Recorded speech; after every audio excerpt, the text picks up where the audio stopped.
Let's see this question, students, what it is saying. ये assertion reason based question है. इसमें हमें assertion और reason दोनों ही read करना है और फिर यहाँ options दे रखे हैं. या तो assertion और reason दोनों correct होंगे और reason उसका explanation होगा, या फिर दोनों correct तो होंगे but reason उसका explanation नहीं होगा. थर्ड में ऑप्शन में ये है कि assertion true है, reason false है. फोर्थ ऑप्शन आपका ये है कि assertion false है, reason true है. तो इसको जानने के लिए हमें दोनों ही स्टेटमेंट को पढ़ना होगा. तो assertion is secondary spermatocyte contains 23 chromosomes. Always बिल्कुल करेक्ट है ये.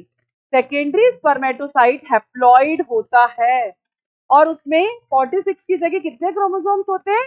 23 क्रोमोसोम्स होते हैं. कैसे? ये है स्पर्मेटोगोनिया, गोनियम, और इससे बनेंगे spermatogonia.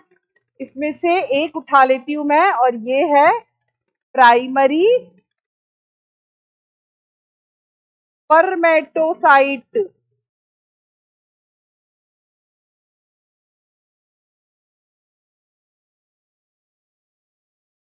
Primary spermatocyte undergoes meiosis 1 like this to form two cells, and these two cells we used to call them secondary spermatocyte. अब किस तरह से देखना है हमें, और ये जो आपको दिखाई दे रहे हैं ये है spermatogonia and this is germ cell, spermatogonium. Got it or not? और प्लॉइडी की अगर हम बात करें तो ये डिप्लॉइड है, ये भी डिप्लॉइड है सारे सेल्स. प्राइमरी स्पर्मेटोसाइट जो दे रखा है ये भी डिप्लॉइड है, बट मियोसिस होगा प्राइमरी स्पर्मेटोसाइट का और सेकेंडरी स्पर्मेटोसाइट बनेंगे मियोसिस 1 में.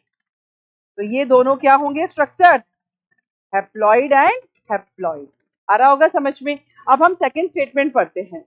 Primary spermatocyte completes it's first meiotic division. Yes, primary spermatocyte ने अपना मियोसिस 1 कंप्लीट किया और उससे हमें secondary spermatocyte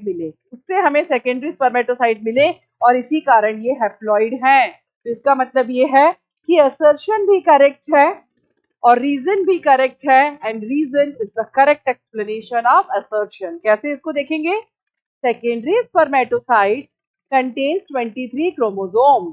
They are haploid because primary spermatocyte undergoes meiotic division to form secondary spermatocyte. So both correct and the answer is A.